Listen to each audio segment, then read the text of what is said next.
Right, time for business, and Emmanuel of Nigeria Affairs here. Good evening to you, Emmanuel. Good evening, Izzy. All right, I'll just leave you to bring us the business news. All right, thank you. Thanks for being with me on business. And the Minister of Transport, Fifi Kweti, says government's decision to hand over the Tema Shipyard and Dry Dock to the Ghana Ports and Harbours Authority is in the best interest of the shipping industry. He justified the GPHA as having the wherewithal and the financial capability to develop the shipyard to effectively deliver its mandate. Cabinet directed the Ports and Harbours Authority to take over the facility, a move it says would help attract the needed investment into the company so it could soon start building floating vessels for crude oil production. In an interview with Joy Business, the Transport Minister said all stakeholders were considered before the final decision was taken. GPHA, through its own operations over the most recent years, has shown increasingly to be very viable, capable of leveraging finances, and also being able to draw the necessary technical partnership in order to make it happen. And GPHA, as I mentioned earlier, has a huge interest. We also viewed what you call the views of the workers, and clearly you have to look at all those considerations. And one of them also to see who really the people who have really worked with this shipyard, I mean, for many decades, what is their own perspective, what's their own view in terms of the way forward. And when we gauged that, we saw by and large, I mean, the vast consensus, even among the workers, was that, listen, they thought GPHA was the best way to go. Then again, they are working within the proximity of GPHA, so they know clearly what the situation GPHA is, the level of expertise, the experience. So they also had the same view. So Cabinet, after considering all this, thought really the way forward was to allow GPHA to take over.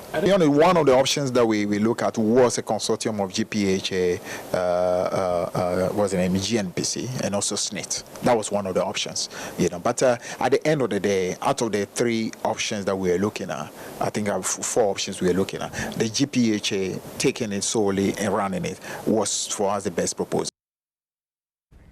Meanwhile, workers of the Tema Shipyard and Dry Dock Districts Union are lamenting the handover of the yard solely to the Ghana Ports and Harbours Authority, GPHA. According to the chairman of the Districts Union, Felix Ananla, government should have considered a consortium of local companies, including SNIT and the GNPC, to manage the facility instead of GPHA alone. Speaking on the marketplace, Niananla stressed the GPHA alone cannot handle the development of the port. They don't have the financial muscles to revamp the shipyard. That's what we are talking about. And we believe other institutions within this country can inject capital.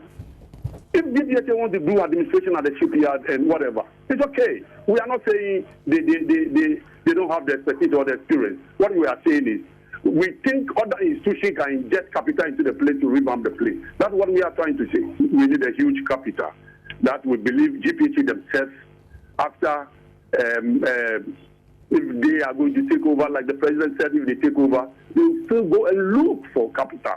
And that's what we are raising the issue, that the local company can raise the capital so that the whole place will be managed in the form of a consortium. That's what we are saying.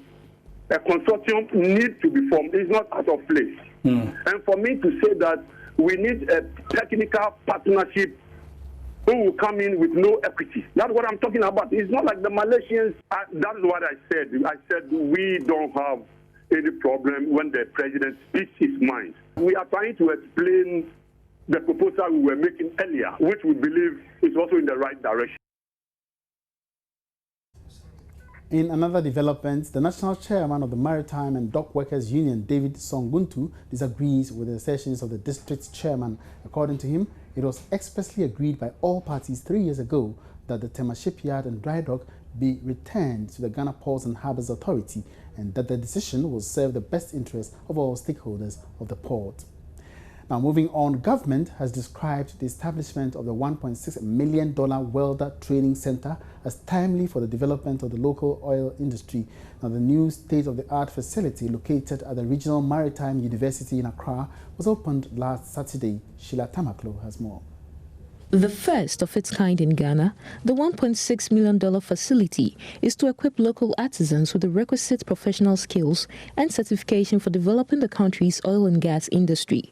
This is to bridge the gap in requisite skill set among indigenous artisans, which is said to be unduly affecting growth in Ghana's petroleum industry.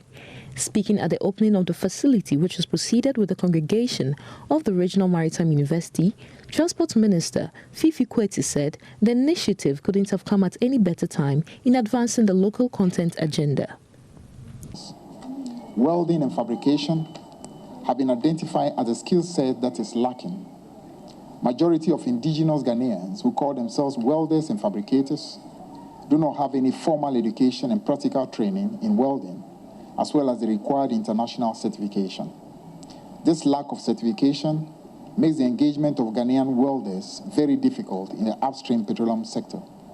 With the coming on stream of the 10 fields, it is quite strategic that MODEC and Tullow Ghana chose to focus on training in vocational skills.